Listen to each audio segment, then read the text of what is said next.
परवर्ती खबर अपन नजर पकेबा भुवनेश्वर पांडारे हेब आधुनिक माछ बजार 5.80 एकर जमी हेबाकु प्रकल्प को केन्द्र मत्स्य और पशुपालन और डायरी गवर्नमेंट ऑफ इंडिया पक्षर मंजूरी मिली व्यवराद होती 50 कोटी टंका 2024 सेप्टेम्बर मासरे मुख्यमंत्री मोहन माझी को प्रकल्प संपर्क में आलोचना करते भुवनेश्वर सांसद अपराजिता षडंगी एवं किंतु अत्याधुनिक माछ मार्केटर श्रेय को नहीं आरंभ हो जाए राजनीति अपराजिता को टार्गेट कर भुवनेश्वर मेयर सुलोचना दास कहते आधुनिक माछ मार्केट पूर्व सरकार 2023 मसीह बीएमसी को निर्देश देते बीएमसी एने जगह चिन्हट करने सहित डीपीआर प्रस्तुत करथिला। नवीन पट्टनायक सरकार में माछ मार्केट व्यवराद होता किंतु निर्वाचन समय थिबारु डीपीआर अनुमोदन मिल नथिला तेणु माछ बजार को नहीं सांसदों श्रेय नेबा घटना को तात्सल्य करिसेंती सुलोचना दास।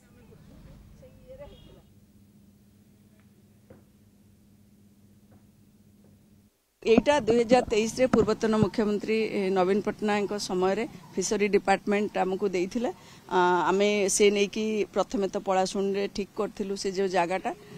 पलाशुन रे जेहेतु आमे वेजिटेबल मार्केटटा मिसै कि गोटे बड़ प्लान कर देइथिलु सेति पई गवर्नमेंट आमको से डीपीआरटा अप्रूव कले नाही कहले खाली फिश रो देखि करंतु परवर्ती पर्याय रे सेही जगारू किछि जगह साइबर थाना को दिया गला तन टिके शॉर्टेज हैला जगह आउ पांड्रा रे जगहटा को आम चिन्हट कलु जो कि 5.5 एकर थिला किछि लोक एथुर फायदा नवा पई चेष्टा करचोंते मोटे कहि रखिबा को चाहूची काम करी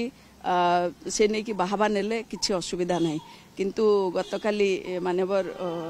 सांसद महोदय गोटे ट्वीट करचन जे सीए लागै करचन एटा सीए लागै करनांते एक्चुअली बहुत आगुर हेछि।